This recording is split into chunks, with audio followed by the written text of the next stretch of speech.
Is David Skul, Chairman David Skul. Welcome to the stage, David. And let's give him a warm welcome, everyone. Come on.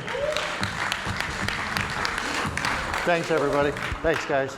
Do you guys ever look at your own pictures and think, what was happening that day? Right? What was happening that day to me? What was he trying to elicit from me that day, and why didn't I trim my beard before I went for that picture? But so I'm David Skul. I'm the chairman and head of innovation for Zefyr. Zefyr's a data company.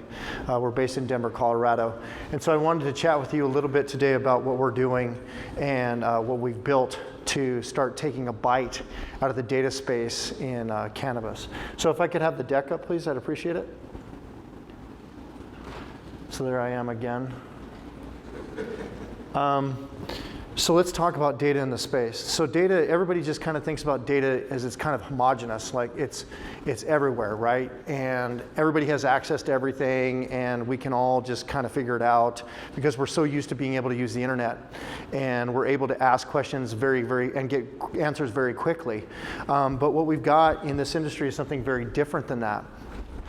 We've got data in this industry that's incredibly scarce or full of holes. We've got data that's protected by state and privacy laws, and also data that's protected by the people who capture it. There are a lot of really nervous people, and there are a lot of really smart people too who understand the value of data in this space already. It's granular. It can be often very expensive to analyze. It's easily misunderstood. People can take projections from multiple states and layer them on top of each other. You can have 4 or 5 dispensary relationships and try to project that across a state. People take that as reality.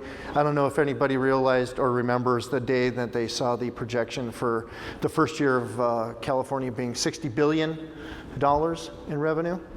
Well, that was shortly retracted after that year ended. I think everybody remembers that. And then it's often, like I said, misreported. So when you look at this data, there are major issues, there are holes, and it's all kind of in a place where nobody has the one solution, right? There's a bunch of guys out there doing this stuff, and not only us small players in the industry right now taking the black eyes, but we've also got big players sniffing around us, right? So not everybody has the complete solution. They're all kind of verticalized. You've got your well-knowns, your BDSs and your headset that work with POS and some customer input stuff. Baker's a loyalty group, Spring Big's a loyalty group too. They're wired into the POS. I think Baker is as well. But then you've got us, and we're the guys who are doing stuff with public data mixed with private data. So we're layering on easily accessible data sets that are over multiple sites all over the internet, and being able to bring you some really, really impactful solutions that help everyday business people all the time, very quickly, very easily, without a lot of analysis. You don't have to be a CFO to understand our data.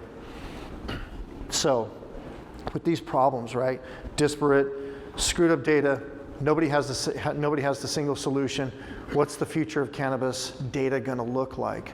And it's really, really, really simple. The future of data in this industry is democratization, just like it is in any industry. I mean, if it can happen in groceries, it's going to happen here. If it can happen in retail goods, it's going to happen here, because this eventually becomes a retail space, right? So what you have is all these different data sources flowing into some very basic things. People, places, policy, product, and prices. I mean, when it all really comes down to it, it all revolves around the 4 Ps with a couple of Ps on the side. Right?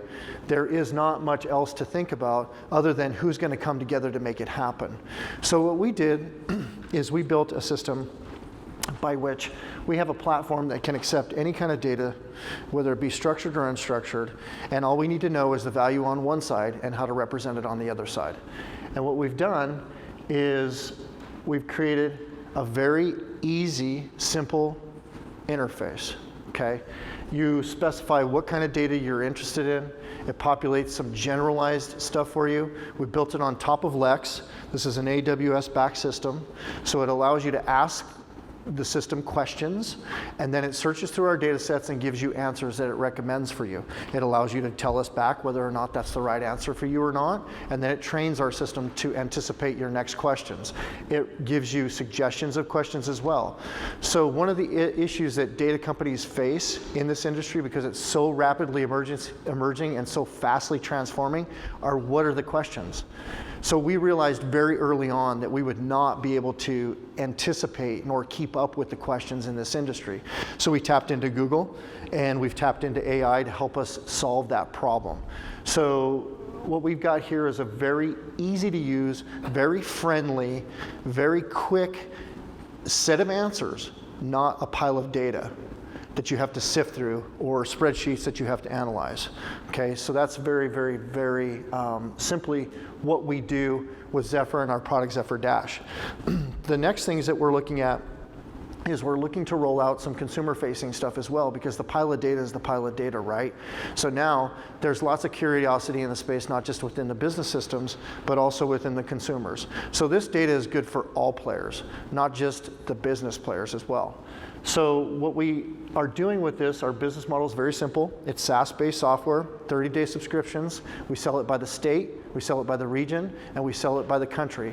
We also collect for Canada as well. So we've got both of we've got the northern continent covered. We haven't done any collection anywhere else just to, because of cost of benefit at this point. But it's a real simple, easy to use system. We're raising $1 million on a $5 million valuation.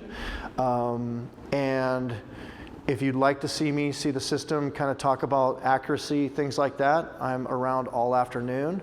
Are there any questions from the audience? It was that good? Okay, so I'm gonna share a story then. So I was running around, I've been traveling for about 2 months now, and I got home and I packed my bag yesterday to run off to Detroit, which I've never done. This is my first time I've ever been to Detroit, okay? So I'm like, I'm gonna go to Detroit and do this show. And I get up this morning and I get ready and I go to put my shoes on. And I grabbed my shoes out of my bag. Well, I keep them in pouches so they don't get dusty like most everybody else does, and pulled them out and pulled out the left shoe and realized immediately that I had done something very, very, very wrong, which is I brought 2 shoes from 2 different pairs. But thank God I was able to kind of feel my way around in the early morning to get a right and a left. So see, you don't have to be very smart, you just have to have enough data to get started. Okay, thank you guys. Appreciate the opportunity to present. Take care.